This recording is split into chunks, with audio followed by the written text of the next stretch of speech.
Are you familiar with Matthew chapter 24? It actually says when the rapture will occur. Not the exact date, but in the timetable of other events. It actually pinpoints it pretty close.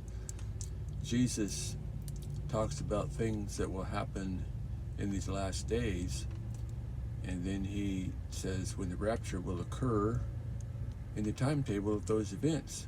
So he first talks about there's going to be wars, earthquakes, and famines. Then he says the holy people will be arrested, persecuted, hated, and killed just due to being his followers. And many Christians will turn their back to God during those times. They won't be able to withstand the hard times.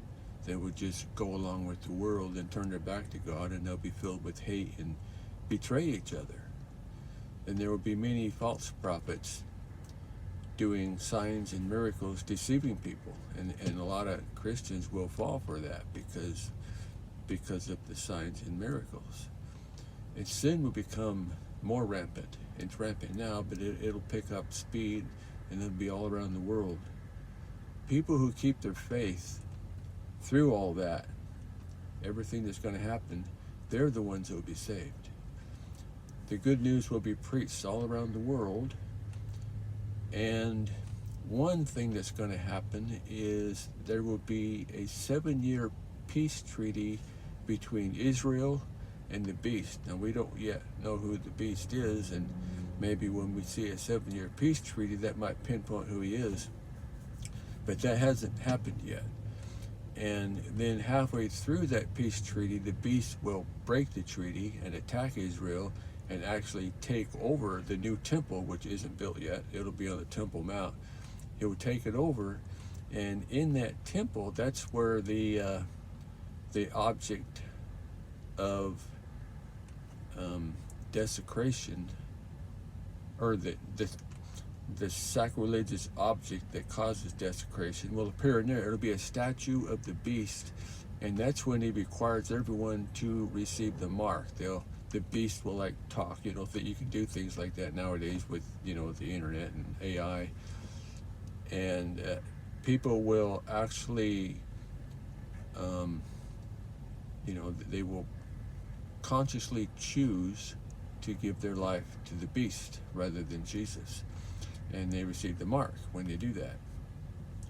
And that will happen 3.5 years through the final 7 years.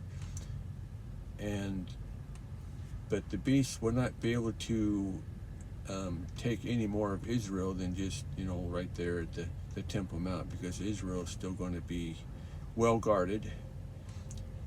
And then at that time, the Jewish people who live in Judea, which in modern times is called the West Bank, they will be attacked by the Palestinians, which they will have the intent of massacring them. And it'll be like a huge massacre. So the Israelites got to hurry out of there. They got to rush out of there, or they're going to all be killed. Then there'll be false messiahs everywhere. And so don't be deceived. If somebody says, hey, Jesus is over here, don't go and look, because it ain't true. Then the sun will be darkened, and the moon will give no light, and stars will fall from the sky. I'm not sure what that means, but that's what it says in Matthew 24. Then after all that is completed, Jesus will appear descending down through the clouds. And then he will send his angels out to gather all his holy people, the chosen ones, and that'll be the rapture. But it happens after the tribulation.